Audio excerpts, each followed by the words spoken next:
अस्सलामुअलैकुम नाजरीन, इस वक्त हम मौजूद हैं पार्लियामेंट हाउस के सामने, जहां हम ख़वातीन और बच्चियों पर बढ़ते हुए तशद्दुद और SDGs के हवाले से बात करेंगे। वज़ीर आज़म पाकिस्तान की ख़ुसूसी मशीर बराए parliamentarian committee on SDGs madam Rubina Khurshid साहिबा से। बिस्मिल्लाहिर्रहमानिर्रहीम। बहुत बहुत शुक्रिया आपके वक्त देने का, और ताकि मैं इस मौजू के ऊपर जो कि बहुत अहम है और इसके ऊपर बात कर सकूं, क्योंकि आम तौर पर हम देखते हैं कि मीडिया में इस तरह से गुफ्तगू नहीं हो रही है आजकल। और अनफॉर्चुनेटली एक बहुत बड़ा अलमिया ये है कि अब जो इम्पॉर्टेंट चीज़ें हैं उनको अर्जेंट चीज़ें कवर कर जाती हैं, जबकि ऐसे नहीं होना चाहिए। मेरे ख्याल में हर एक का एक वक्त ज़रूर होना चाहिए।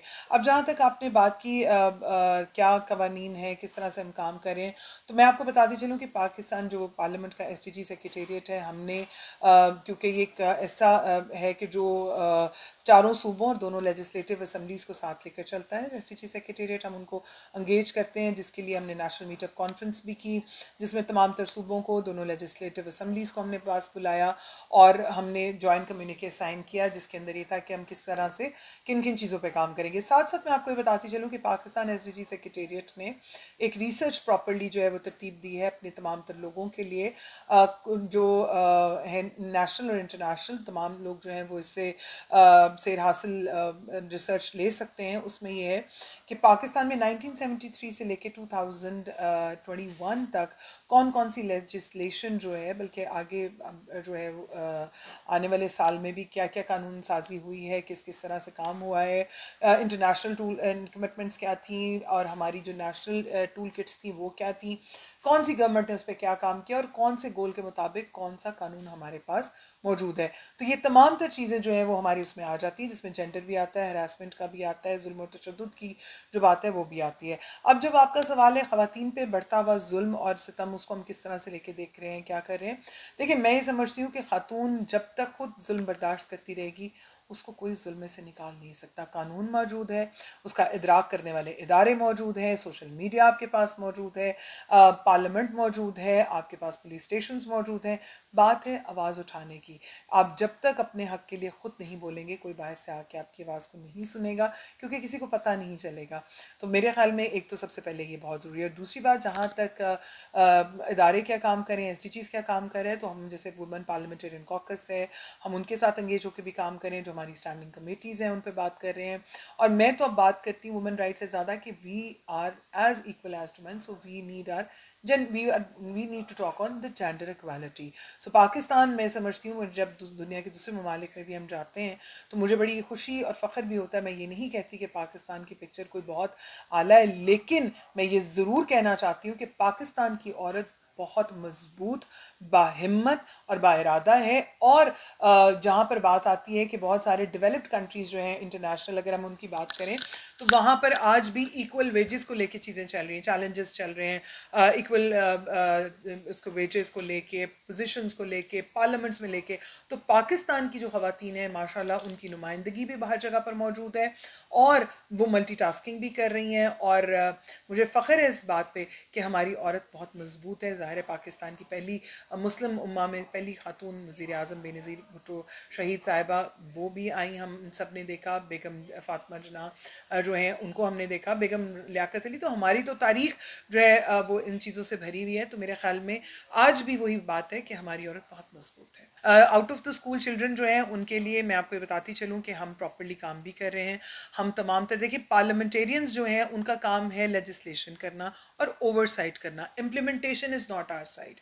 इम्प्लीमेंटेशन सूबों का काम है, सूबाई असम्बलियों का काम है और उनको देखने का काम है। तो उसके लिए हमारा जो काम है हम उस पर काम करें। We are trying to engage the इदारों को हम इस्तेमाल कर रहे हैं, उनको पूछ रहे हैं, उनसे सवाल भी पूछा जाता है, उनसे जवाब भी लिया जाता है, उनको साथ इंगेज किया भी जाता है और उनसे ये भी कहा जाता है जहाँ पर आपको हमारी ज़रूरत है आप हमें बताएं। इसके अलावा मैं जिक्र करती चलूँ कि गर्ल्स एजुकेशन के ऊपर मेरा बहुत ज़्यादा फोकस है और उसमें हम लोग कुछ ऐसे ऑर्गेनाइजेशंस जो गर्ल्स एजुकेशन पे काम कर रहे हैं हमने उनको इंगेज किया है। हमारा जो गोल 17 है जो कि पार्टनरशिप है, उसके तहत हम लोग अपने तमाम तर गोल्स जिसमें पार्टनरशिप की बहुत ज़्यादा ज़रूरत है उनको हम इंगेज करते हैं, उनके साथ काम कर रहे हैं और उनसे हम लोग, और सबसे ज़्यादा इम्पॉर्टेंट जो डेटा कलेक्टिंग है, हम उसके ऊपर ज़्यादा फोकस जो है वो कर रहे हैं और इंशाल्लाह रिज़ल्ट जो सा है वो आपके सामने भी होगा। हम जो भी काम करते हैं कमल, वो हमारी वेबसाइट पे, इंस्टा पे, ट्विटर पे मौजूद होता है। हर सूबा जो है वो खुद मुख्तार है आफ्टर द 18th अमेंडमेंट। इसके ऊपर मैं ये कहती चलूँ कि जो सूबे हैं वो अपना अपना काम भी कर रहे हैं। कुछ ने कानून साजी, जैसे सिंध को अगर हम देखें तो उसने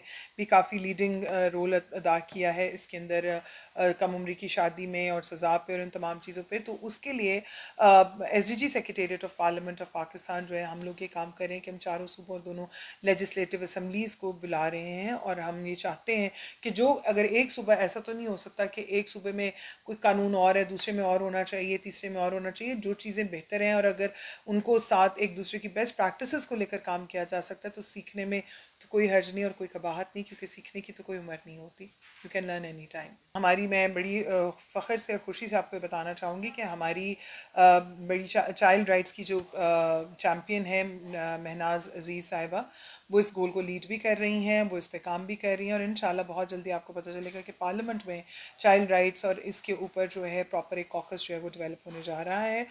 उसका प्रोसेस जो है वो काफ़ी हद तक मुकम्मल हो चुका है, तो वो जल्द ही उसके ऊपर काम भी शुरू हो जाएगा। लेकिन इससे पहले ही पार्लियामेंट के अंदर काफ़ी जो है उनकी लेजिस्लेशन भी आई है और चीज़ें हुई हैं। सिर्फ देखिए, बात यह है कि काम होता है, लेकिन कुछ उसको देखना, उसके बारे में रिसर्च अगर करें तो आपको पता चलेगा कि ऐसा नहीं है कि एक पार्लियामेंट वो है या पार्लियामेंटेरियंस वो हैं। शायद लोगों को लगता है वो होते हैं कि जो टीवी टॉक शोज़ के ऊपर बहस या लड़ाई झगड़ा कर रहे होते हैं, लेकिन उसके अलावा भी कुछ हमारे काम होते हैं जो हम ज़रूर कर रहे होते हैं।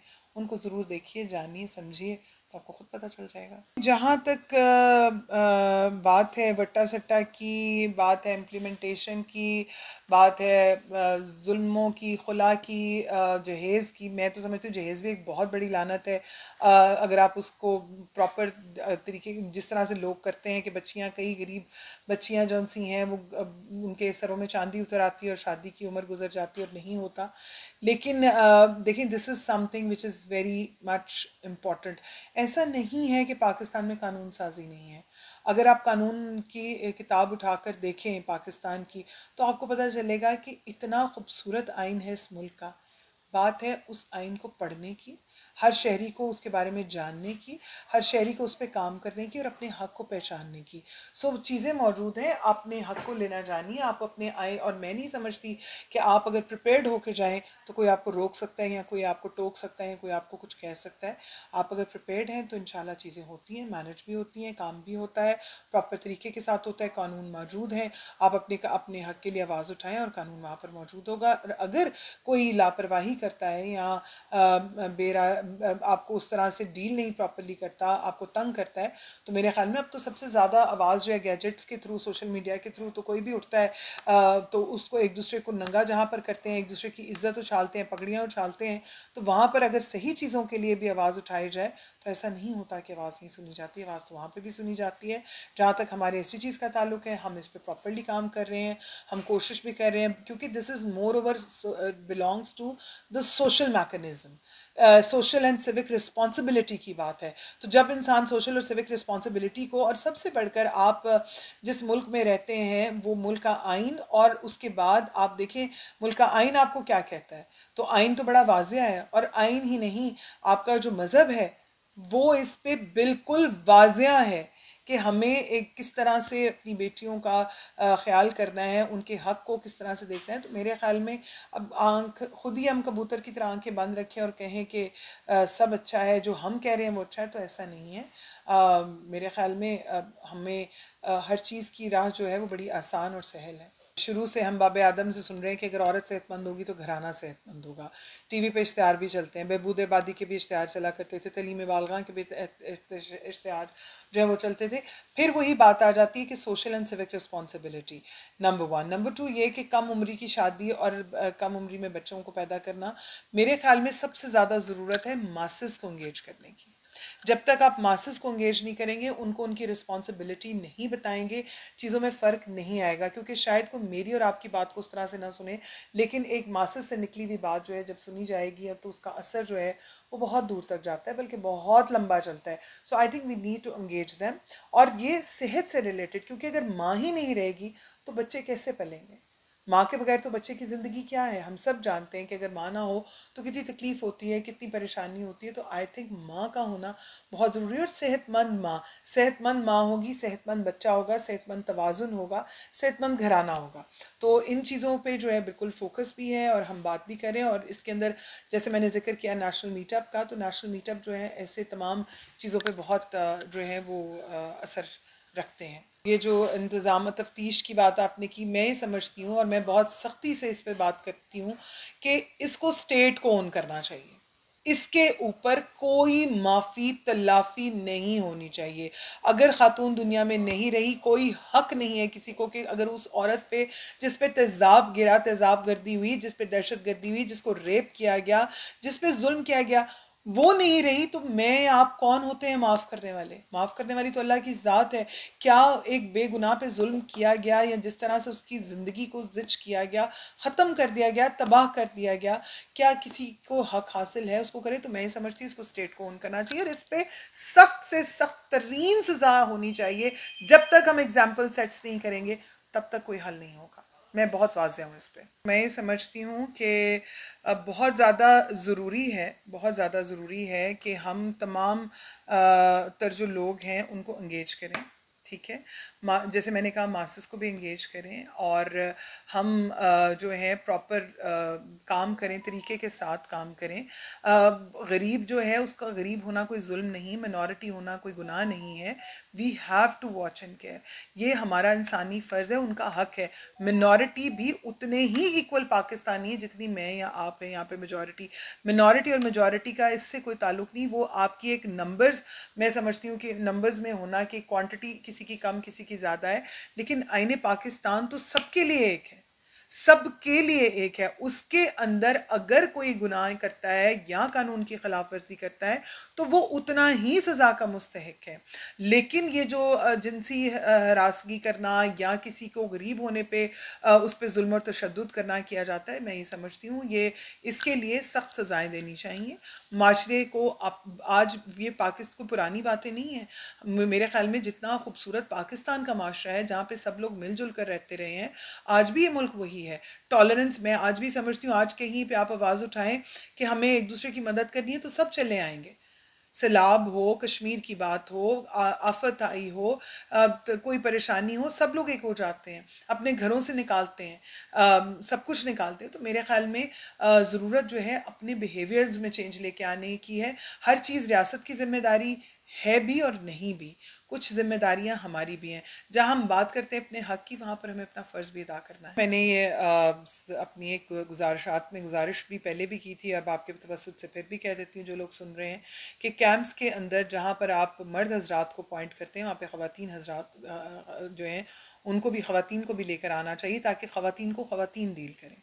क्योंकि ये वो इलाके हैं जो ऑफ कोर्स इतने लिबरल नहीं हैं, वहाँ पर कंजर्वेटिवनेस भी मौजूद है। पर्दे का, कंजर्वेटिव से मुराद पर्दा, सॉरी मैं इसको कहूँगी कि पर्दे का सख्त ख्याल रखा जाता है और बहुत इन चीज़ों को महसूस किया जाता है। तो उसमें मैं समझती हूँ कि ख़वातीन जो सी हैं उनके लिए ख़वातीन का होना बहुत ज़रूरी है और मर्द हजरात के लिए मर्द हजरात का होना ज़रूरी है, ताकि कोई इश्यूज़ क्रिएट ना हो और चीज़ें जो हैं वो वक्त पर सही तरह से सही लोगों तक पहुंच सके और किसी का हक ना मारा जाए।